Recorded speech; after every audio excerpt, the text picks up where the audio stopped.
রমজান মাস আসে এবং চলে যায়। এই মাস হলো জান্নাতের মাস। এই মাসে আল্লাহ রাব্বুল আলামিন জান্নাতের দরজাগুলি খুলে দেন আর বন্ধ করেন না।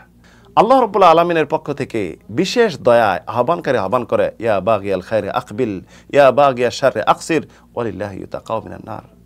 যে হে সত্যের অন্বেষী যারা, সত্য কাজ, সওয়াবের কাজ বেশি বেশি করো, জান্নাতগামী হও।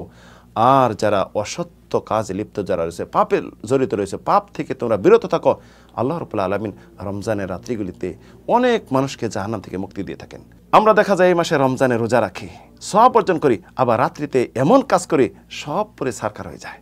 একজন মুসলিমের উচিত সিয়াম সাধনা করা এবং রাত্রিতে কিয়াম করা, তারাবি পড়া, তাহাজ্জুদ পড়া। রাসূল সাল্লাল্লাহু আলাইহি সাল্লাম এই রাত্রিতে কিয়াম করছেন, তারাবি পড়েছেন। মা আয়েশার হাদিস, প্রথম রাত্রিতে রাসূল সাল্লাল্লাহু আলাইহি সাল্লাম দাঁড়াইলেন, দেখা গেল অনেক সাহাবী পিছে নামাজ দাঁড়িয়ে গেল। দ্বিতীয় রাত্রিতে আরও বেশি, তৃতীয় রাত্রিতে দেখা গেল একদম মসজিদ ফুল। চতুর্থ রাত্রিতে রাসূলুল্লাহ মসজিদে বের হলেন না এবং পরবর্তী ফজরে এসে বললেন, লাকাদ রাআইতুমুল্লাযী সানাতুম, আমি দেখছি যে তোমরা কি করেছো রাত্রে, তবে আমি বের হইনি এই জন্য যদি তোমাদের উপর এই তারাবির নামাজ ফরজ করে দেওয়া হয়। এই তারাবির নামাজ এই রোজার সাথে সম্পৃক্ত একটি নামাজ। এই নামাজের রাসূল বলেছেন, মান কামা রমাদানা ঈমানান ইহতিসাবান গুফিরা লাহু মা তাকাদ্দামা মিন যামবিহি। এই মাসে যারা তারাবি পড়বে, এই মাসে কিয়ামুল লাইল করবে, আল্লাহ রাব্বুল আলামিন তার পূর্বের গুনাহ ক্ষমা করে দেবেন। সুবহানাল্লাহ। ইসলাম আপনার জন্য খুব সহজ করে দিয়েছে কিয়ামুল লাইল করার জন্য। আপনি এই মাগরিবের নামাজ জামাতে পড়ুন, এশার নামাজ জামাতে পড়ুন, তারাবির নামাজ জামাতে পড়ুন, তাহলে যেন আপনি সারা রাত নামাজ পড়লেন। রাসূলুল্লাহ ইরশাদ করেছেন, মান কামা মাল ইমামি হাত্তা ইয়ানসারিফা কুতিবা লাহু কিয়ামুল লাইলা কুল্লাহ।